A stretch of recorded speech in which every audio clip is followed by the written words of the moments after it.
Hey everyone, it's Marco here, and to me factory builders are a very special genre of games. They can turn 10 minutes into 10 hours without you even blinking, especially if you enjoy solving puzzles and that constant dopamine release of making everything more efficient. And with Shapez 2, I think it might be the purest one of them all. If you are a fan of factory builders and just solving puzzles in general, this game is going to give you everything you want. And what that is coming up in today's video. My name is Marco. This video is sponsored by Shapez 2, but all thoughts are my own. So let's start with the gameplay and let's see what it's all about. In the game, you will be extracting, producing, and then sending shapes into this massive vortex. Doing so allows you to unlock new shapes, and it also gives you access to new technologies, letting you build more efficient layouts. When you first start, everything seems so simple. You'll see the main platform and the first shapes you'll need to create. It also shows you how many of each that you need to send into that vortex to meet your quota. The game also does a great job of easing you into the expansion of your factory.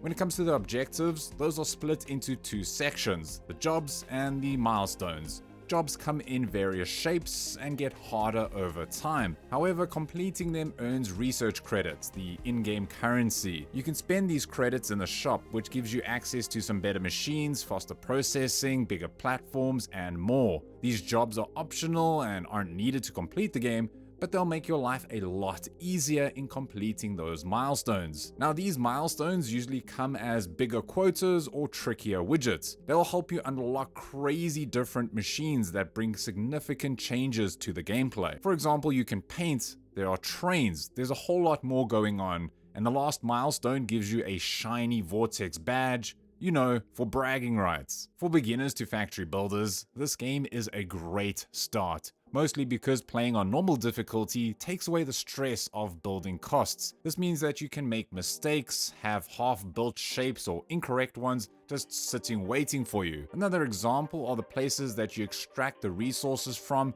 that come in the form of these asteroid-like platforms. These resources never run out, which means that you can focus on simply designing the most elegant factory you've ever laid eyes on. I'll be honest, I tend to panic when I've got so much going on in my screen at once. That stress of checking multiple tables or locations to see if resources have run out is not always fun.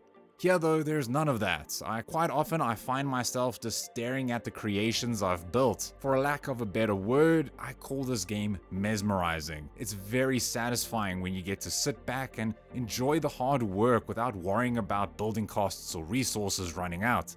However, for the factory building experts out there, don't worry. If you think this is too easy for you, you can up the difficulty, where hard mode enables blueprint costs. This means that placing them down or deleting sections instead of undoing actions uses up those blueprint points, so you need to think more strategically. Now, I briefly mentioned how satisfying this game is, especially for beginners when it comes to progressing in the game. It starts off simple, giving you one layer for all of your platforms. But then the game says, hey, what if you unlocked an extra layer? Now you have the potential to double the rate of your production. However, it's not that easy because for some of your larger builds, that second layer might be used for something else. Progression is also seen in the form of the machines you unlock. Starting with simple cutting tools or stackers, you'll soon be able to unlock more complex ones, like getting the ability to swap shapes, stack them at 90-degree angles, and many others. But that's not all, because as soon as you get comfortable with the tools you've been given, you'll unlock a new milestone. Now there's even more possibilities of what you can create. For example, you'll soon be able to paint your objects, unlocking the ability to extract paint from those asteroids. However, the machines and the pipes that come with that need a bit more complex planning. Then come the trains, which travel much faster over long distances, but also come with the added complexity of station design and reworking your logistics almost from scratch. And this is just the start. I won't give away too much, but let's just say it just gets more complex from there. But just remember, you're going at your own pace, dictated by the jobs you choose or the speed at which you fulfill them. As a relative beginner in the factory building genre, this created an addictive feeling of just wanting to unlock the next shape or the next machine for me. Like, to me, it reminded me a lot of when I started to learn how to code, where I'd have these very basic functions and different statements, and eventually you think, hey, wait a second, I can do this or I can do that. And it's the same in this game, where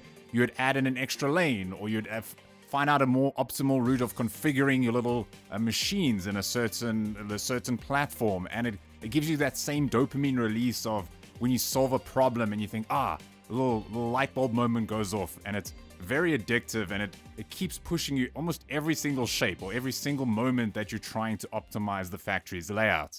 As someone who grew up using computers, shortcuts play a big role in how I navigate my day-to-day online life. The devs, realizing that their audience would be in a similar boat, decided to make everything in the game as easy to do as possible. Like I mentioned before, this game isn't trying to make you fail, just more efficient. Whether you're duplicating multiple machines or platforms, flipping whole sections, undoing the last 50 actions, or just trying not to spaghettify the place, so much care has been placed into making the actions you do all the time as easy as possible. That then brings me to the blueprints. Now, factory building veterans know these all too well. A way of saving a whole bunch of machines that perform a certain task so that you can plop them down for later. However, Shapez 2 takes that to another level, allowing you to save them as shortcuts, make use of folders, and overall just make it as simple as possible to use them. Plus, you can even export and share your blueprints with others. For example, if you're struggling to understand how trains work, you can just copy the blueprint from the wiki and bam, instant train system.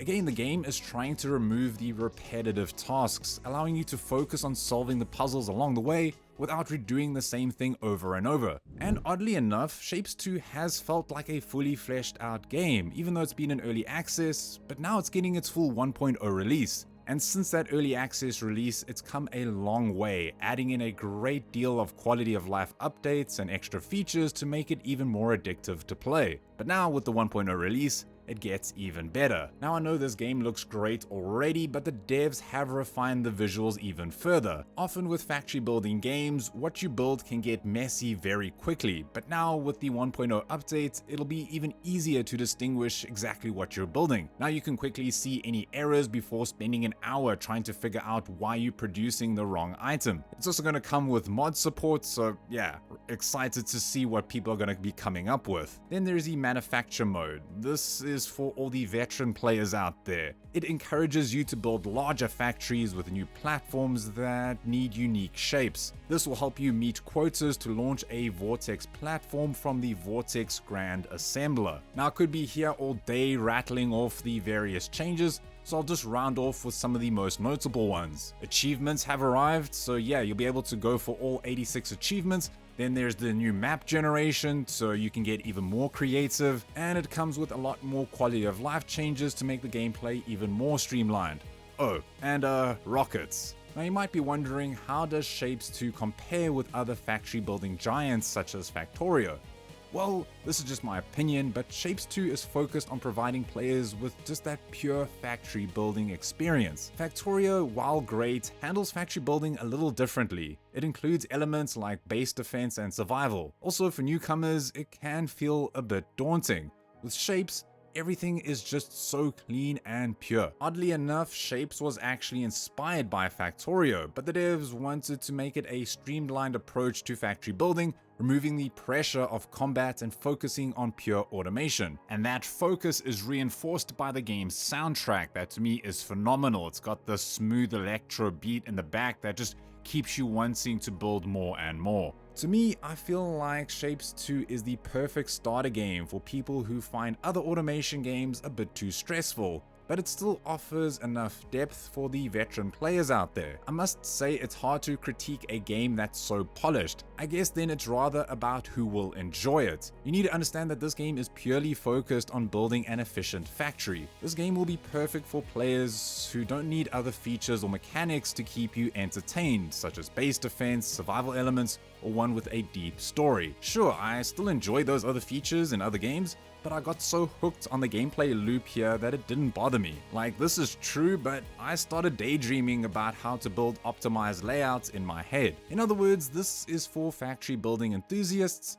but it's also for players who love puzzles without all the bells and whistles. So yes, don't go in expecting something to surprise you later on. Honestly, I thought I would enjoy the game, but I didn't think I'd be waking up early to play it. Thanks again to Topspro Games for sponsoring this video, as well as giving me a game I can finally get lost in. And if you enjoyed this video and Shapez 2 as well, maybe leave a like or maybe even subscribe to find more content like this. A big shout out to my channel members, you guys always mean so much to me, but other than that, it's Marco here from Easily Distracted Games, and as always, don't stop gaming.